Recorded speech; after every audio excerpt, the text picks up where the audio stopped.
Hello students, this is Manchal Panchal and today we are going to discuss about Unit 2 Self-Management Skills. It has two sessions. Session 1 Importance of Self-Management and Session 2 Building Self-Confidence. So let's discuss Importance of Self-Management. Self-Management की देखिए ज़रूरत क्यों है. सबसे पहले let me discuss. We all have decided a goal in our life to achieve, and what are the activities, what are the actions, what all efforts are required to achieve that goal, we will discuss in this unit. So first of all, let's discuss self management. Self management is managing yourself. Self management का मतलब होता है अपने आप को manage करना. क्यों manage करते हैं? To achieve the predetermined task और goals that you have set for your self. आपने जो भी गोल डिसाइड किया हुआ है उसको अचीव करने के लिए आपको अपने आप को मैनेज करने की ज़रूरत पड़ती है. मैनेज कैसे कर सकते हैं? By regulating your actions. Regulating your actions का मतलब आप जो भी काम कर रहे हैं you need to continue those actions without stopping. आपको जो भी काम कर रहे हो, जो भी आप एक्शन ले रहे हो, उनको आप कंटिन्यूटी में करें. ऐसा नहीं है कि एक दिन स्टडी की दूसरे दिन बंद कर दी. And being accountable for your decisions. आप जो भी डिसीजन लेते हैं you are the self responsible for those decisions. So become a decision maker. Appropriate self management can help students to perform better in school. अगर आपने अपने आप को मैनेज किया हुआ है, फॉर एग्जाम्पल एक स्टूडेंट है, if he has managed himself then he will be able to perform better in school. और if you are a job seeker और जॉब वर्कर, अगर आप जॉब करते हैं देन सर्विसमैन हैं आप, तो उस केस में you will be able to perform better at your job place. आप वहाँ पर बहुत अच्छा परफॉर्म कर पाएंगे. एग्जाम्पल देखिए, for example who manages your house. आपके घर को मैनेज कौन करता है? For example mother. She is the one who prepare delicious food for us, wakes up early in the morning and purchase the goods, household things, and I think we can say that she is the manager of our house. How can she manage such all these things? इतने सारे काम वो कैसे manage करते हैं?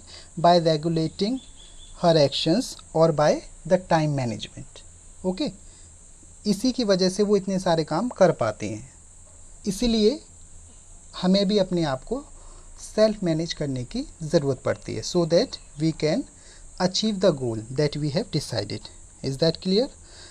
Next, as you can see in the diagram, planning, organizing, directing and controlling. Planning means होता है deciding in advance. Whatever you want to do, first of all you need to plan. आपको planning करनी पड़ती है उसके लिए.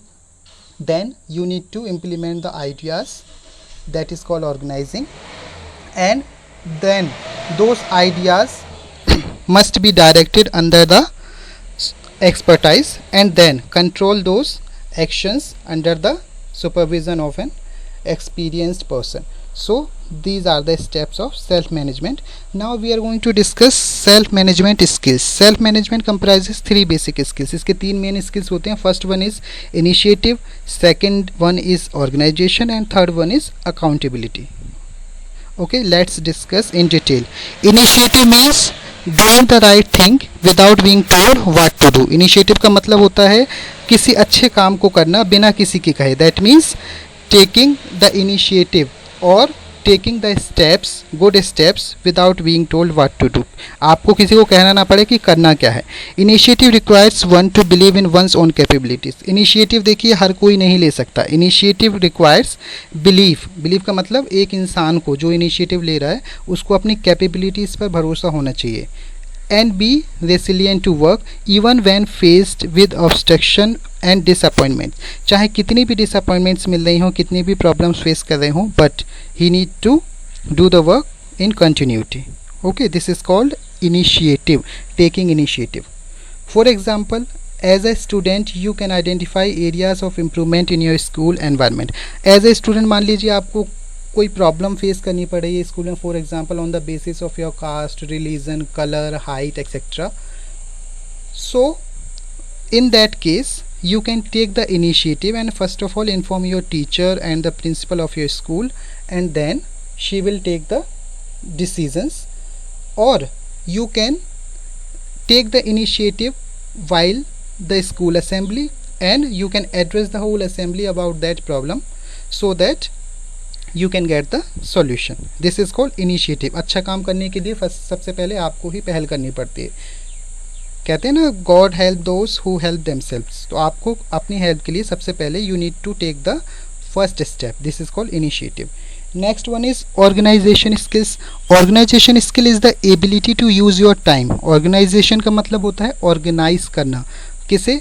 अपनी skills को, अपनी एबिलिटी को, अपने टाइम को, अपनी एनर्जी को, अपने रिसोर्सेज को. Because we can not extend the time. 24 hours को आप एक्सटेंड नहीं कर सकते. आपके पास जो अवेलेबल रिसोर्सेज हैं आप उन्हें भी एक्सटेंड नहीं कर सकते. ठीक है, आपकी एनर्जी जो है आप उसको वेस्ट करने की बजाय यूटिलाइज करिए. जब आप इन सब को इफ़ेक्टिवली यूज़ करते हैं, definitely you will achieve your goal. Being organised saves your time. अगर आप ऑर्गेनाइज्ड हैं तो इसका क्या बेनिफिट होगा आपको? आपका टाइम भी सेव हो जाएगा और साथ ही साथ आपकी एनर्जी भी सेव होगी. ठीक है, इसका क्या बेनिफिट होगा? You will be able to complete your task within a limited time, therefore makes you more productive. आप ज़्यादा से ज़्यादा प्रोडक्शन कर पाएंगे. ठीक है, तो इसके लिए एक टेक्निक दी हुई होती है जिससे बोलते हैं स्मार्ट स्ट्रेटजी. आपने कई लोगों को देखा होगा बोलते हुए, अरे वो तो बहुत स्मार्ट है. So what is the actual meaning of smart? Let's discuss. S means specific, M means measurable, A means achievable, R means realistic and T means time bound. This is the full form of smart, और you can say smart strategy. I hope organization skill is clear to you. Next is time management. Time management is very important not only for the students but for each and every individual. सभी के लिए important है ये. Time management में देखिए आपको क्या क्या करना पड़ता है, as you can see in the diagram. First one is planning, give time slot, prioritise and schedule, learn to say no, spending the right time on the right activity. कहने का मतलब है प्लानिंग करने की ज़रूरत है आपको. सबसे पहले for example you have 6 subjects and first of all you need to plan. Then which subject is weak to you and you need to read that subject first. Next step is give time slot. Give time slot means give appropriate time to each and every subject. जितना ज़रूरी है उतना time आप ज़रूर दें subject को. For example अगर आप स्टूडेंट है तो प्रायोरिटाइज एंड शेड्यूल. जिस काम को सबसे ज़्यादा priority, for example tomorrow is your maths test, तो ज़रूरी नहीं है कि आप हिंदी लेकर बैठें. Your priority should be math. Okay, and prioritise the task and schedule the time table according to that. Learn to say no. Learn to say no is an art. किसी को मना करना भी एक कला है. अब मना करने से मेरा यहाँ पर मतलब किसी की हेल्प मना करने से लिए नहीं है. But if your time schedule is not aligning to you then you can say no. There is no problem at all. अगर आपका टाइम शेड्यूल आपको अलाउ नहीं करता, for example tomorrow is your test and you are doing study and your friend came and he is asking you to go to the playground, obviously you can say no. इसमें कोई बुराई थोड़ी है. तरीके से कहें, सामने वाले को बुरा भी ना लगे और आपका काम भी हो जाए. Next one is spending the right time on the right activity. अपने टाइम को सही कामों में लगाइए. For example you are wasting your time on social media and exams are near, so this is not the proper utilization of time. So I think time management is clear to all of you. Next we are going to discuss about accountability. Accountability means being accountable or being answerable for your actions. आप जो भी काम करते हैं, जो भी action लेते हैं, उसके लिए आप खुद रिस्पॉन्सिबल हैं. उसी को बोलते हैं accountability. Where a person expected to take ownership of his actions. जब कोई भी पर्सन जो है जो भी एक्शन ले रहा है उसके लिए वो खुद रिस्पॉन्सिबल है, उसी को बोलते हैं अकाउंटेबिलिटी. अगर सक्सेस होता है he is the only person who is responsible. Failure होता है he is the only person who will bear the failure. Okay, accountability develops the following characteristics. Accountability से देखिए क्या क्या विशेषताएँ आ जाती हैं, इसमें क्या क्या इन्वॉल्व होता है. Avoid procrastination. प्रोक्रास्टिनेशन का मतलब होता है delaying of doing any work. Procrastination का मतलब कोई भी काम है आप उसको करने से बार बार डिले कर रहे हैं, उसे बोलते हैं प्रोक्रास्टिनेशन. हमें इसे हमेशा अवॉइड करना चाहिए. ठीक है, प्रोक्रास्टिनेशन को अवॉइड करने के लिए सबसे पहले आपको करना क्या होगा? First of all you need to identify the area of procrastination.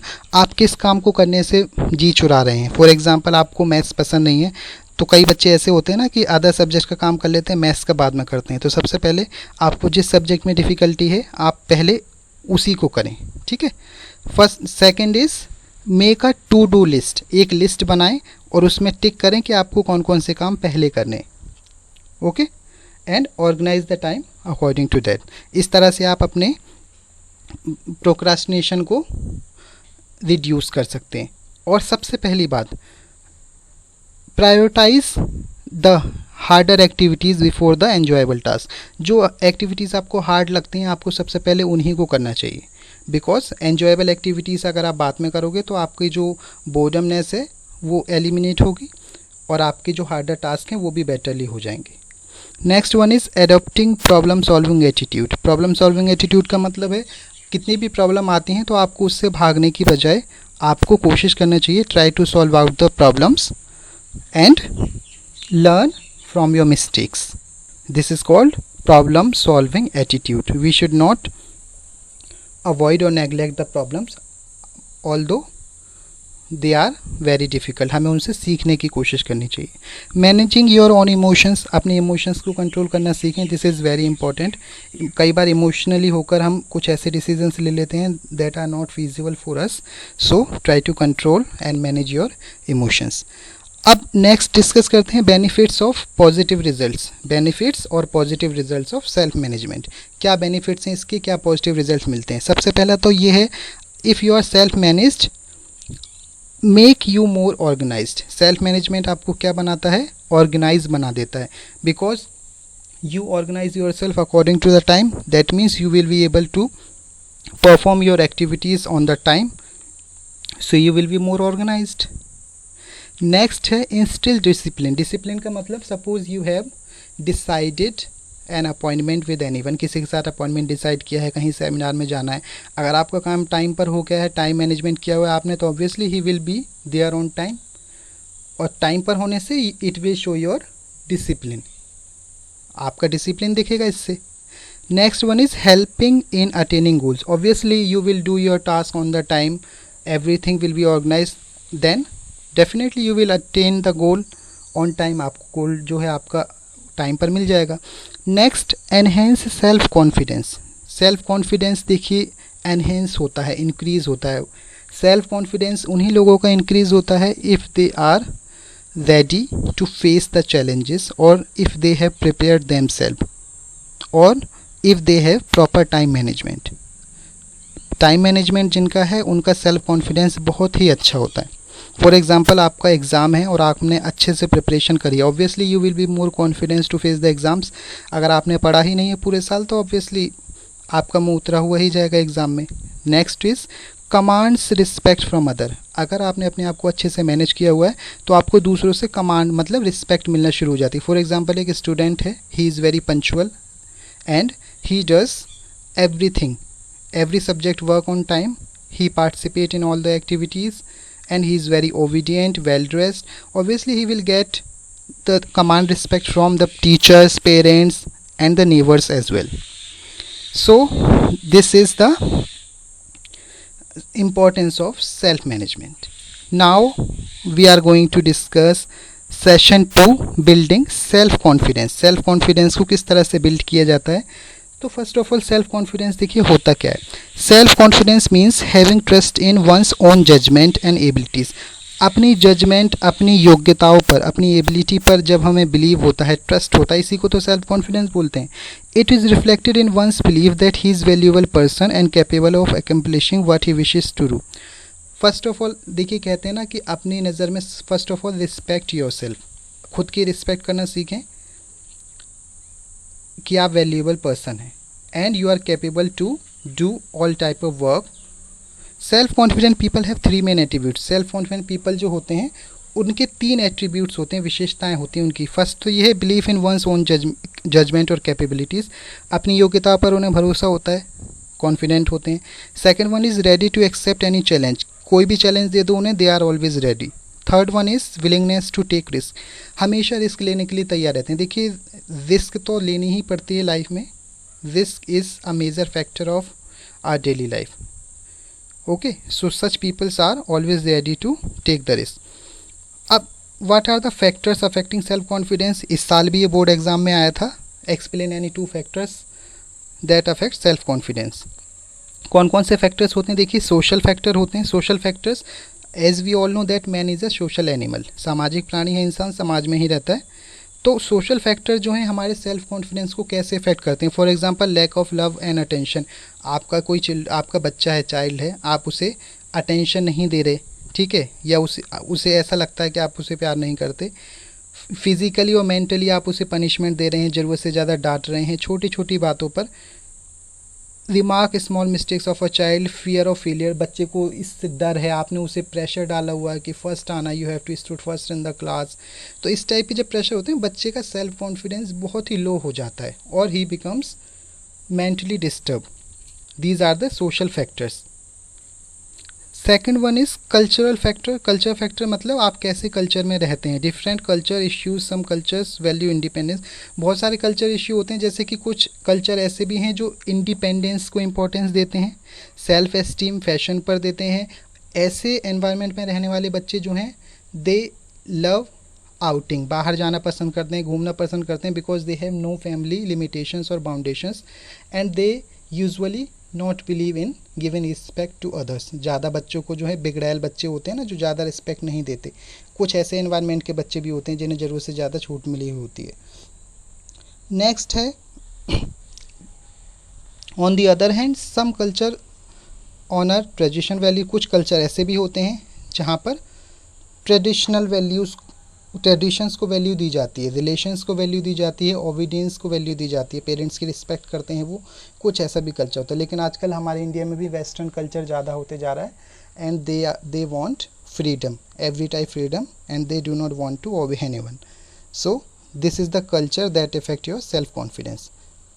Third one is physical factor. Physical factor आपके सेल्फ कॉन्फिडेंस को कैसे इफेक्ट करते हैं। फॉर एग्जांपल हेल्थी फिजिक, किसी का बॉडी स्ट्रक्चर बहुत हेल्दी है, healthy mind, good appearance etcetera. Good appearance obviously सामने वाला गुड लुकिंग है तो सेल्फ कॉन्फिडेंस तो एनहेंस होता ही है, हेल्दी है, फिजिक अच्छा है, सो इससे सेल्फ कॉन्फिडेंस काफ़ी इफेक्ट होता है। Next is building self confidence. Self confidence को किस तरह से बिल्ड किया जा सकता है।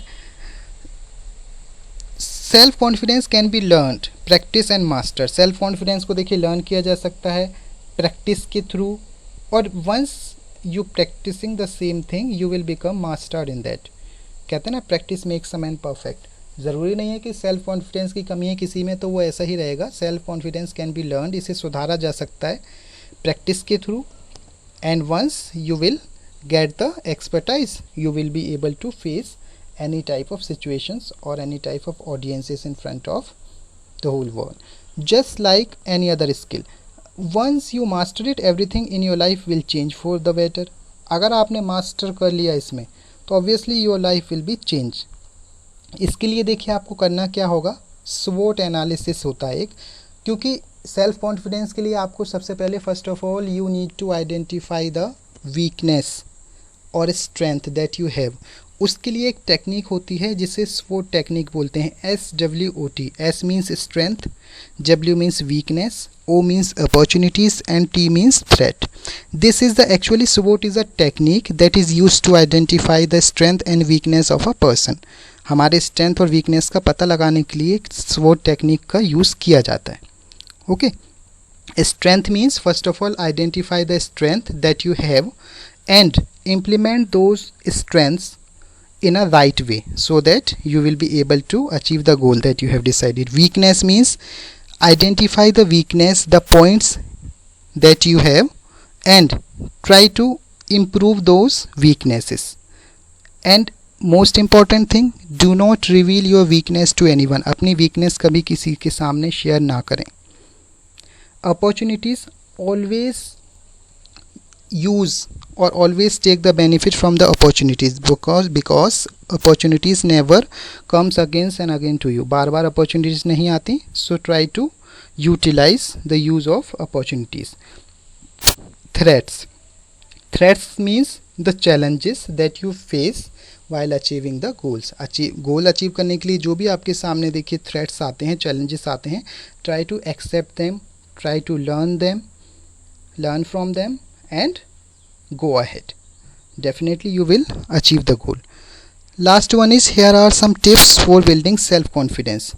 सेल्फ कॉन्फिडेंस बिल्ड करने के लिए कुछ टेक्निक्स होती हैं. For example use smart technique, अभी हमने पढ़ा, specific, measurable, achievable, realistic and time bound.